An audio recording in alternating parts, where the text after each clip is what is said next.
વધશે। ડભોઈ રાણા સમાજની વાડી ખાતે આત્મીય રાણા સત્સંગ મંડળ દ્વારા ડભોઈ અને નડા આયુર્વેદ હોસ્પિટલના સહયોગથી આયુર્વેદ ચિકિત્સા કેમ્પનું આયોજન કરવામાં આવ્યું, જેમાં 100 ઉપરાંત દર્દીઓએ લાભ લીધો। ડભોઈ સ્વામિનારાયણ આત્મીય રાણા સત્સંગ મંડળ તેમજ ડભોઈ હરિધામ સોખડા હરિભક્તો દ્વારા નિઃશુલ્ક આયુર્વેદ ચિકિત્સા કેમ્પનું આયોજન ડભોઈના રાણા સમાજની વાડી ખાતે કરવામાં આવ્યું।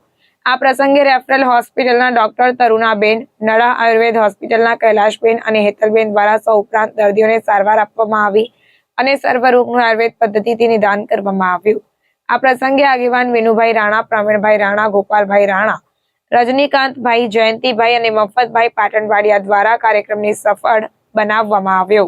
આજરોજ તારીખ 11/1/2024ના દિવસે નિયામક શ્રી આસની કચેરી ગાંધીનગર તથા જિલ્લા પંચાયત આયુર્વેદ શાખા વડોદરા તરફથી અને સરકારી આયુર્વેદ દવાખાનું ડભોઈ અને સરકારી આયુર્વેદ દવાખાનું નડાના મેડિકલ ઓફિસર તરફથી અત્રે રાણાવાસ માં ડભોઈ ખાતે એક નિદાન ચિકિત્સા કેમ્પનું આયોજન કરેલ છે, જેમાં દરેક રોગ માટે આયુર્વેદિક નિદાન, સારવાર તથા જે સ્વસ્થ વ્યક્તિઓ છે તેનું સ્વાસ્થ્ય જળવાઈ રહે, ઋતુ અનુસાર કેવા ખોરાક એમણે લેવા જોઈએ, ઋતુ અનુસાર કેવું ખાનપાન રહે, કેવી રીતે જીવન જીવે તો જેનાથી અમુક રોગોથી એ દૂર રહે, સાથે જો અમુક રોગો થયા હોય તો રોગોની સારવાર અહીંયા ફ્રીમાં કરવામાં આવશે।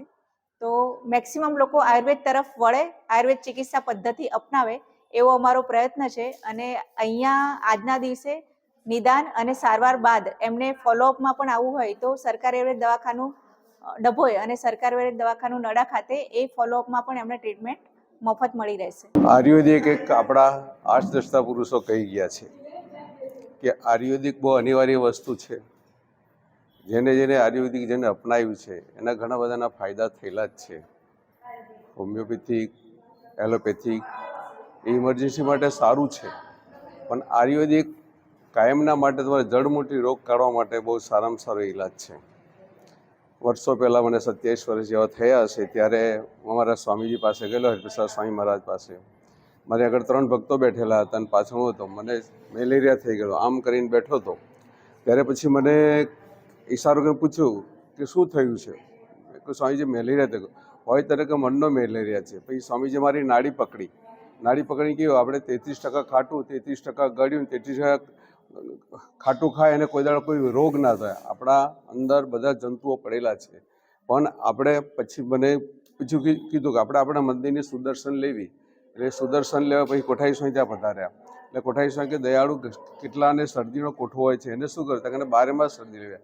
આજે 27 વર્ષ થયા મને, લગભગ હું અઠવાડિયા 2 વાર ચચ્ચાર ગોળી લઉં છું। આજે કોઈ પ્રોબ્લેમ છે નહીં। મારી 72 વર્ષની ઉંમર છે, હું હારી ચાલી શકું છું। ખાલી જે આંખોની ઝાંખત છે થોડી છે એના માટે ટ્રીટમેન્ટ માટે આવ્યો છે। બેને મને આ સામાન્ય દવા આપી છે, એનાથી રિઝલ્ટ હોય છે તો આપણે સરસ દવા કરીશું એ માટે મને ગેરંટી આપી છે। એ જ આજના શુભ દિવસે પ્રાર્થના સહજાનંદ સ્વામી મહારાજની જય।